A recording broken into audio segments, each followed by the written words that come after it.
Hello everyone, welcome to accounting in minds. আজকে আমরা accounting এর একটি মৌলিক বিষয় নিয়ে আলোচনা করব। তো চলুন শুরু করা যাক। তো আমরা আজকে আলোচনা করব হিসাব সমীকরণ, হিসাব এবং সেখান থেকে আমরা ডেবিট ক্রেডিট নির্ণয় করার চেষ্টা করব। তো আমাদের অ্যাকাউন্টিং এর হিসাব সমীকরণটি হচ্ছে A equal to L plus ওই। এখানে এ হচ্ছে অ্যাসেটস বা সম্পত্তি, এল হচ্ছে লাইবিলিটি বা দায় এবং ওই হচ্ছে ওনার্স ইকুইটি বা মালিকানা সত্ত্ব। এবং হিসাব বিজ্ঞানে সম্পদ অলওয়েজ এল প্লাস ওইর সমপরিমাণ হবে, মানে 100 টাকার যদি সম্পদ হয় তাহলে এল প্লাস ওই মিলিয়ে 100 টাকায় হবে।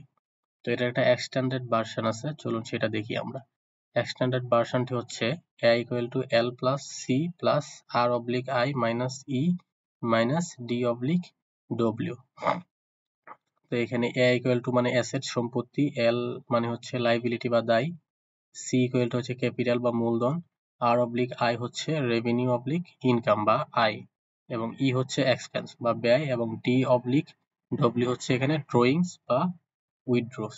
তো এই বর্ধিত হিসাব সমীকরণ থেকে আমরা আসলে যদি অ্যাকাউন্ট গুলা বের করি বা হিসাব গুলা বের করি তাহলে আমরা 5 প্রকার হিসাব পাই। তো আমাদের অ্যাকাউন্টিং এর হিসাব হচ্ছে 5 প্রকার, সেগুলো হচ্ছে সম্পদ, ব্যয়, আয়, দায় ও মালিকানা সত্ত্ব। তো এগুলা থেকে আমরা যদি ডেবিট ক্রেডিট নির্ণয় করতে চাই, তো চলুন সেগুলা কিভাবে সহজভাবে কোনো কঠিন কোনো বিশ্লেষণে না গিয়ে আমরা সহজভাবে শেখার চেষ্টা করব। তো আমরা জানি সেটা এগুলার নর্মাল টার্ম, মানে সম্পদ এবং ব্যয়ের নর্মাল টার্ম হচ্ছে ডেবিট, মানে এগুলা নর্মালি হচ্ছে ডেবিট হয়। তো সেটা যদি বৃদ্ধি পায় তাহলে হচ্ছে কি ডেবিট, এবং সেটা ক্রেডিট হবে কখন, যখন সম্পদ এবং ব্যয় হ্রাস পাবে। তো এটার বিপরীত হচ্ছে আয়, দায় ও মালিকানা সত্ত্ব। আয়, দায় ও মালিকানা সত্ত্বের নর্মাল টার্ম হচ্ছে ক্রেডিট, এবং সেটা যখন বৃদ্ধি পাবে সেটা ক্রেডিট হবে। তো সেটা ডেবিট হবে যখন সেটা হ্রাস পাবে। মানে হলো যেটা নর্মাল টার্ম সেটা বৃদ্ধি পেলেও তাই হবে। যেমন সম্পদ এবং ব্যয়ের নর্মাল টার্ম ডেবিট, সেটা বৃদ্ধি পেলেও ডেবিট হবে, এবং আয়, দায়, মালিকানা সত্ত্বের নর্মাল টার্ম ক্রেডিট, সেটা বৃদ্ধি পেলেও ক্রেডিট হবে। তো সেটার বিপরীত যখন হবে তখন সেটা হচ্ছে ডেবিট বা ক্রেডিট হবে। চলুন আমরা একটা উদাহরণের মাধ্যমে এটা একটু করার চেষ্টা করি। যেমন নগদে বিক্রয় 10,000 টাকা। এখানে দুটি হিসাব আছে, একটা হচ্ছে নগদ আর একটা হচ্ছে বিক্রয়। তো নগদ একটা সম্পদ, এখানে সম্পদ বৃদ্ধি পেয়েছে, এবং বিক্রয় হচ্ছে আয়, এখানে আয়ও বৃদ্ধি পেয়েছে, মানে বিক্রয়ের মাধ্যমে আমাদের প্রতিষ্ঠানে নগদ সম্পদ বৃদ্ধি পেয়েছে। তো এটা যদি আমরা জাবেদা করতে চাই, জাবেদা হবে কি, নগদান হিসাব ডেবিট, বিক্রয় হিসাব ক্রেডিট, কারণ নগদ একটা সম্পদ এবং সম্পদ বৃদ্ধি পেয়েছে, এবং বিক্রয় একটি আয় এবং আয় বৃদ্ধি পেয়েছে, এবং আয় বৃদ্ধি পেলে আমরা কি জানি সেটা ক্রেডিট।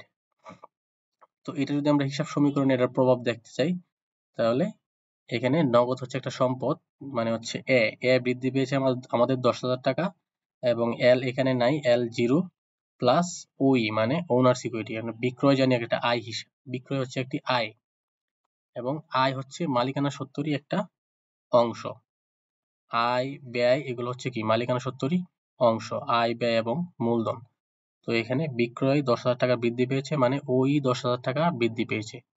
দেখুন এখানে সম্পদ সমান এল প্লাস ওই, মানে এই পাশেও 10,000 ওই পাশেও 10,000।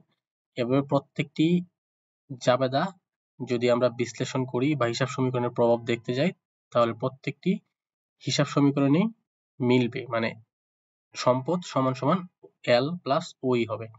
চলুন আমরা আরো দুইটা এক্সাম্পল দেখার চেষ্টা করি এবং ডেবিট ক্রেডিট নির্ণয় করার চেষ্টা করি। যেমন বাকিতে ক্রয় 5,000 টাকা। তো এটা যদি আমরা জাবেদা করতে যাই তাহলে হচ্ছে ক্রয় হিসাব ডেবিট এবং পাওনাদার হিসাব ক্রেডিট, বা এটাকে যদি আমরা হিসাবের মাধ্যমে বিশ্লেষণ করতে যাই তাহলে এখানে আমরা কি পাই যে ক্রয় এবং পাওনাদার, ক্রয় একটা কি হিসাব, ব্যয় হিসাব, এবং ক্রয় করার ফলে ব্যয় বৃদ্ধি পেয়েছে, এবং যেহেতু আমরা এটা বাকিতে কিনেছি তাই আমাদের সেখানে পাওনাদার বা দায় বৃদ্ধি পেয়েছে। তো ক্রয় হচ্ছে একটা ব্যয়, ব্যয়ের নর্মাল টার্ম ডেবিট, সেটা বৃদ্ধি পেলেও ডেবিট, এই জন্য ক্রয় হিসাব ডেবিট, এবং পাওনাদার একটা দায়, এবং দায় বৃদ্ধি পেয়েছে, দায়ের নরমাল টার্ম ক্রেডিট এবং বৃদ্ধি পেলেও সেটা ক্রেডিট, অতএব পাওনাদার হিসাব ক্রেডিট। এবং এটা হিসাব সমীকরণে যদি প্রভাব ফেলাইতে চাই তাহলে আমরা দেখব যে এখানে এ নেই, এ 0, এল হচ্ছে পাওনাদার 5,000 প্লাস, এবং ওই হচ্ছে হ্রাস পেয়েছে 5,000, কারণ ক্রয় একটা ব্যয় এবং ব্যয়ের ফলে মালিকানা সত্ত্ব হ্রাস পায়। তারপরে আমরা আরেকটা উদাহরণ দেখব, সেটা হচ্ছে নগদে আসবাবপত্র ক্রয় 20,000 টাকা। তো এখানে আমরা দুইটা হিসাব পাবো, একটা হচ্ছে আসবাবপত্র মানে সম্পদ, আর একটা হচ্ছে নগদান, এটাও সম্পদ। তো এখানে দেখেন আসবাবপত্র সম্পদ বৃদ্ধি পেয়েছে, তো সম্পদ বৃদ্ধি পেলে সেটা ডেবিট, আসবাবপত্র হিসাব ডেবিট 20,000 টাকা।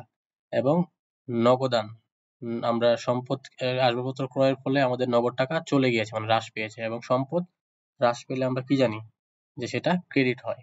মানে সম্পদের নরমাল টার্ম হচ্ছে কি ডেবিট, বাট ক্রেডিট হয় কখন, যখন সেটা হ্রাস পায়। এখানে নগদান হিসাব ক্রেডিট। আমরা হিসাব সমীকরণে যদি প্রভাব দেখতে যাই তাহলে a = l + ওই তে আমাদের a বৃদ্ধি পেয়েছে কত, 20,000 টাকা। তো এবং অপরদিকে আবার a হ্রাস পেয়েছে 20,000 টাকা, মানে a এদিকে 0। আবার l + ওই নেই আমাদের এখানে, l + ওই 0। তো এভাবে আপনারা বাকি যে জাবেদাগুলা বা বাকি লেনদেনগুলাও এভাবে বিশ্লেষণ করে আপনারা খুব সহজে জাবেদা করতে পারেন এবং হিসাব সমীকরণে প্রভাব দেখাতে পারেন। তো বন্ধুরা, আশা করি ভিডিওটি ভালো লেগেছে। যদি ভালো লেগে থাকে তাহলে লাইক, কমেন্ট এবং শেয়ার দিয়ে পাশে থাকবেন। ধন্যবাদ।